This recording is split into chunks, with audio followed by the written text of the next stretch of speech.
Have you ever noticed that the older you get, the fewer friends you have, but somehow you start to understand life a little more? There are days when you open your phone, scroll through your contacts, so many names, but then you pause and realize you don't really know who to text. It's not that you don't have friends, it's just there's no one you truly feel like talking to anymore. It wasn't always like this. Back then, all it took was a simple "Hey, you free?" And suddenly everyone was hanging out. A random conversation could turn into hours of laughter. Everything felt easy.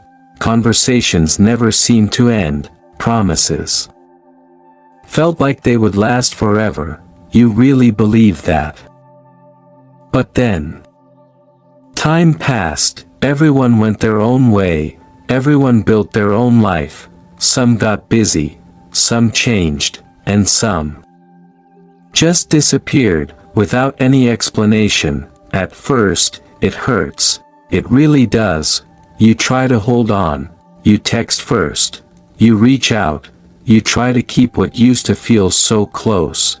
But the more you try, the more exhausting it becomes, and eventually, you realize something. Some things just can't be held together by one person. Some relationships don't fade because of time, but because they were never that deep to begin with. There comes a night when you're sitting alone, no noise, no distractions, just you and your own thoughts, and you start remembering the people who once mattered, the moments that once felt so alive, the memories you thought you'd never forget. But strangely, it doesn't feel the same anymore. It doesn't hurt the way it used to. You don't miss it like you thought you would. There's just this quiet, soft stillness, and in that stillness, you begin to understand something. Maybe you're not losing people, maybe you're just starting to see them clearly.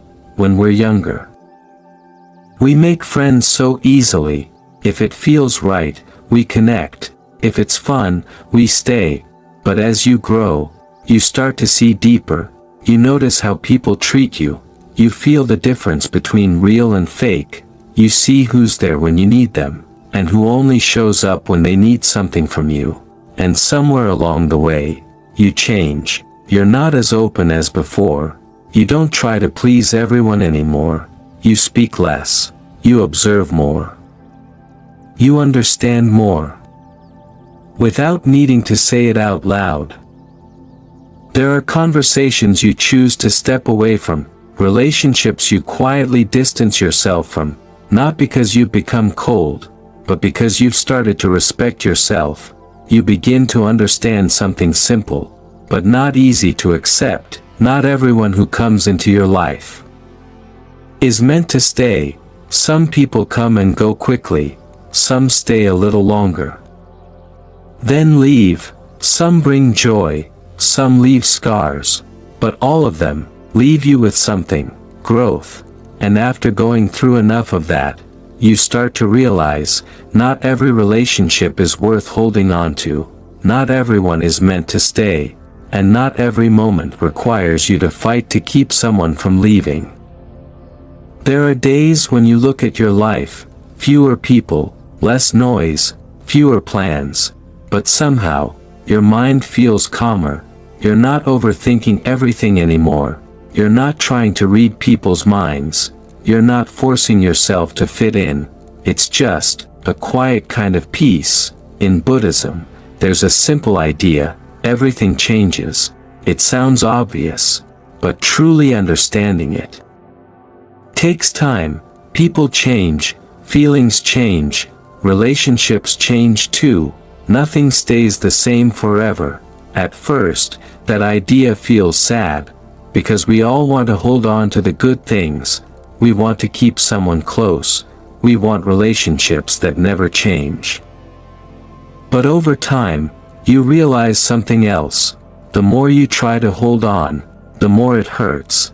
The more you cling, the more afraid you become of losing. And that fear is what drains you. Some people come into your life, and stay for a while. They bring joy, they bring beautiful memories, and then they leave, not because you weren't enough, not because you did something wrong, but because their part in your life is over. And once you understand that, you stop blaming yourself, you stop blaming them too, you just accept it. The fewer friends you have, the more you start to value what real connection feels like.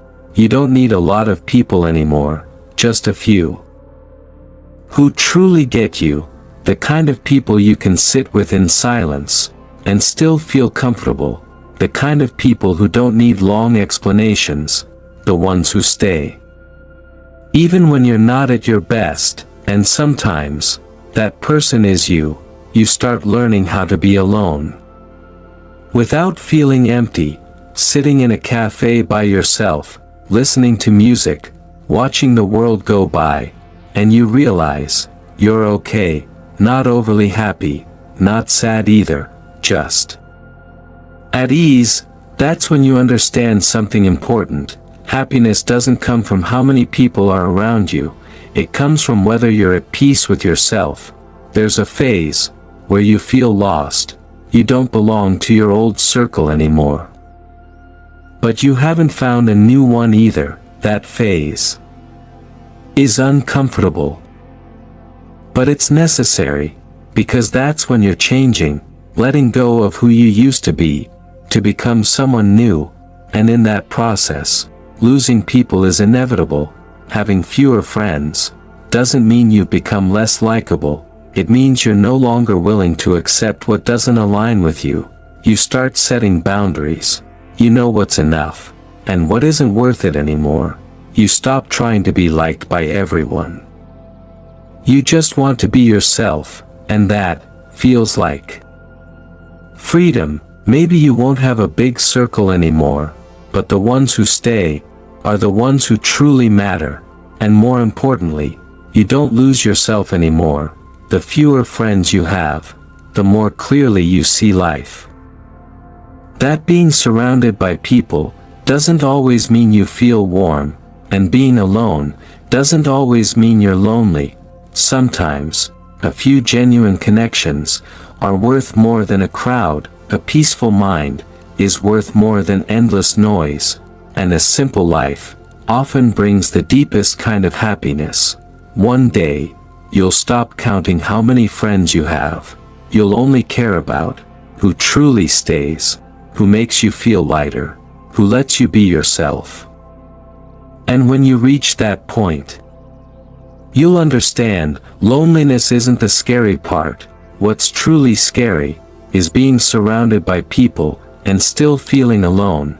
But if you can be by yourself and still feel at peace, then you're not lonely anymore. You're just coming home to yourself, and that journey might be the most beautiful one of all. If this message resonated with you, take a moment to like, subscribe to Zen Buddhism Wisdom, and share your thoughts in the comments. Until next time, take care and stay mindful.